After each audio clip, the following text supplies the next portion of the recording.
Okay, hey, what's up? I'm Brian, and I'm talking about the Columbine Massacre in 1999. It was left 15 dead. Two of them were the shooters themselves. A lot of people think that they're not considered victims, but I do because it's what they did and why they did was very tragic in my mind. Yeah, sorry, I'm kind of winded right now. I'm just had to ride my bike up a freaking hill that was like really big, and so I just got up here. I want to film this really quick because I've just been recently researching and learning about the Columbine Massacre because I watched a movie by Michael Moore called Bowling for Columbine, and I wanted to know more about it. And it's very disturbing, to say the least, because it echoes something down in our deep subconscious level that, these two kids, we see what they did was horrible, and it was very, they lived very tragic lives, and like they killed people. It was horrible, but there's also some sort of genius to their, method to their madness, a genius to it that we all kind of, in a weird way, respect. You don't have to like it, but you can respect it, and that's something that disturbs us, and that's why we keep going back and watching it. It's kind of my idea of why we keep doing it. It's embedded deep within us, because I think humans are naturally attracted to like pain, suffering. I think humans are natural like masochists. I think really in the end, so we're always gonna like look for those dark little secret things that we don't usually like to talk about. God, I don't even know what the fuck I'm saying. Alright, but it was in 1999. I think it was like April 20th or something like that. It was like near the end. It was April 20th? Would it be April? Yeah, April 20th. I think it was April. I don't know. I'll go look it up.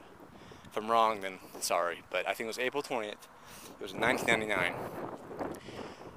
And these two kids, Dylan Klebold and Eric Harris, brought firearms to school. And of course, pipe bombs and huge, 20-pound propane bombs and things like that. That's homemade, weapons. They brought knives. They brought weapons to school, and they killed 13 people. But I think they shot over 36. They shot around that number, 36. It could be less or more, but I think it was just 36. That's what the report is. But you know how people like to kind of just cover their ass. They say, well, it's about, or it's not. They don't give you like a definite number, Plus, whatever. But they shot all these people. They killed only 13, and they shot themselves. It's very tragic, and it was all over the news, and they portrayed them as psychopaths who had anger problems, and they blamed the music and media and all this kind of shit. And I really think what really happened, because the information was brought up, and since it's been some time since then. It's not so black and white. It's not so much they were just crazy and just went out and shot people.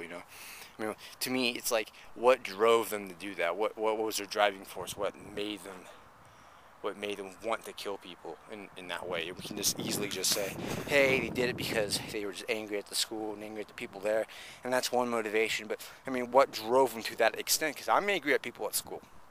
There's people I actually hate and what I love to beat up and stuff. Well, not necessarily anymore, but there's people I want to that the school could do without. But I'm not gonna go kill them.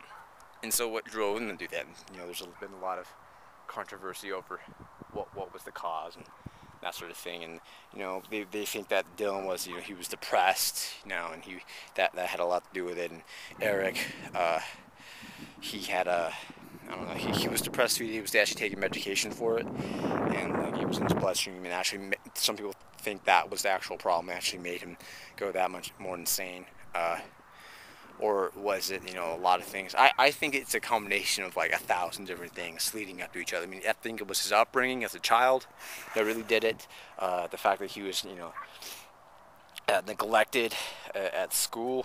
He felt as an outcast. That had a lot to do with it. He didn't have that high self-esteem, even though he had this kind of idea. Well, both of them, Dylan Klebold and Eric, they had a self-esteem. They thought they were like gods and much more evolved humans and things like that. Especially Dylan. He used to write a lot about that. you know, and we were like, oh no, all these things lead, you know, up to it, and we, you know, I really think it's even part of his family life too. I don't think his family were like the nicest people to him. They kind of like didn't understand him. You know, his father was in the military. I think he was in the Air Force or something like that. You know, my father, he was in the military, and you know, he's an officer, and you know, I love him. He's my dad, but there's just sometimes, you know, with fathers and sons, that they, you know, they have kind of conflicts and they argue, and you know, they just don't, you know, it's because, I mean, my dad, he likes to talk a lot, you know, he likes to tell me what's right and wrong in the world. You know, I can't like make my own decisions. Every time I do, it's like he takes the blame for himself, because, you know, I made some mistakes in school, and he takes it on himself, not so much as my fault. You know, I don't know why I do it. I don't know why I'm so depressed, because, you know, I think it's like maybe he wanted to make his dad proud or something, because, I don't know. God, I'm sorry I'm rambling. I'll kind of straighten up my thoughts here as I keep going. I'm just going to keep filming. I'll cut it and stuff just so it flows better. But, you know, one thing I do, it might not be exactly, you know, right or, you know, not necessarily a good method, but one thing I do to kind of, you know, understand people or understand what situations, I try to put myself in that situation, and that, and you know, what would drive, for instance, like in the for the Columbine massacre, what would drive me to want to kill people, you know? And I really, you know, I've been really doing a lot of thinking about it, like what would drive me to do it. And ever since I've been like watching all these documentaries and, you know, reading a lot about it via the internet, just talking to myself about it because my dad doesn't want to hear it. But, you know, I go into, hey, you know, what would drive me? And I was thinking, well, maybe like the relationship with my family. You know, maybe I feel apart, or I feel different. I feel like I'm not heard, and, you know, that's been said before. You know, and maybe, you know, you know, with a situation with friends and, you know, even girlfriends, that sort of thing. Maybe Eric and Dylan felt, you know, neglected in that way, and that would actually be very prominent, because, I mean, I think they're just as sane as we are. I really do. I don't really think they're any different. I think, you know, I think everyone's like not normal, because, you know, I hate that word, normal, because it's like, what does that mean? It means like it's accepted level of understanding or whatever.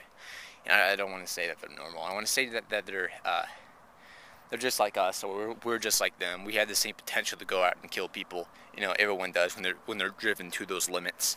You know, I don't want to exclude them, just brand them like, oh, they were insane. You know, look at the medication he was taking. He's just insane. No, I don't think I'm above that. You know, I believe that if situations and, you know, circumstances were, you know, just right, you know, I believe I could become a, you know, killer and do things like that. Not that I want to, but I mean, you know, it's pretty, you know, it's possible, and a lot of people don't want to admit that, or a lot of people don't understand it, but a lot of people who do, you know, it's turbulent.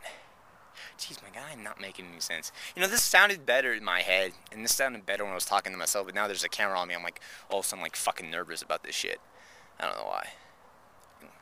See, I hate when people do that too. I hate when people, like, go ahead and, like, I don't know, save their own ass, or they kind of, like, save face. They say things to save face.